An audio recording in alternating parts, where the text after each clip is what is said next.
Hi, my name is Nathan Smith. I'm from Oregon, and the recording revolution had a big part in changing my life.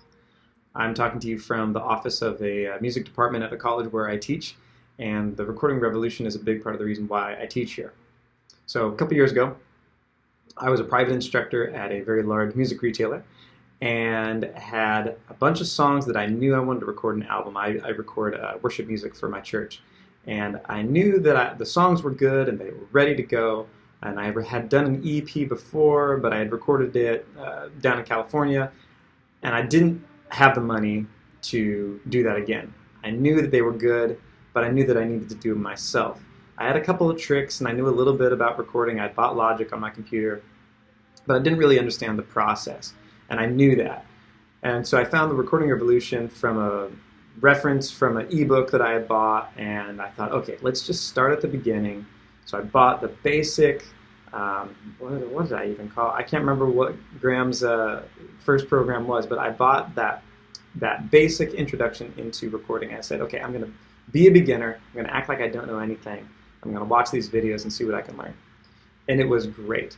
Graham was so step-by-step and so methodical in taking me from not knowing a lot about the recording process to getting to a finished project. About gain staging, editing, and mic placement, and EQ and compression, stuff I thought I knew about that I didn't really know about, stem mixing and bussing reverbs and delays and all of this stuff. Every time I would watch a video, the lights would go on. Like, oh, that's how they do that. That's how that works.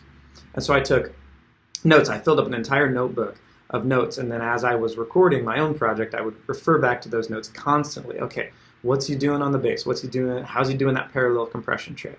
All sorts of little stuff. It took me a year and a half. It took me way longer than I thought. I had all sorts of mishaps. I had inputs go down on my interface in the middle of tracking. I have one track that actually made it to the album that has 3 drum tracks, a kick, 2 overheads, and no snare. And it sounds great.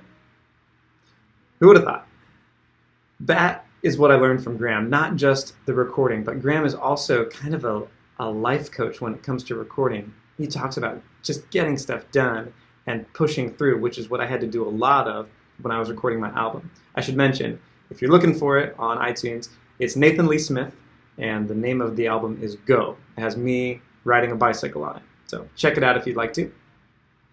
So, as I released that album, I got a call to do some guitar work for a Christmas concert.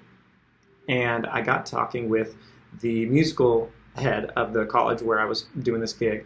And they needed somebody to mentor their bands. And they also needed somebody to engineer their album that they put out every year. And that was my resume. My resume was the album that I had created using Graham's techniques and tricks. And by that point, having done 10 songs, I knew the basics. I bested the basics of recording. I know I have a lot to learn still, and I'm only going to get better at it. But that was my resume, and I got the job. And then it grew into a full-time position where now I'm teaching recording classes, and I'm working with bands, and every year, here's the first one, we record an original album. So I can't say enough about what Graham's courses have meant to me. I got a lot out of them. They gave me a career that I didn't have before. And so I can't thank Graham enough for having the recording revolution.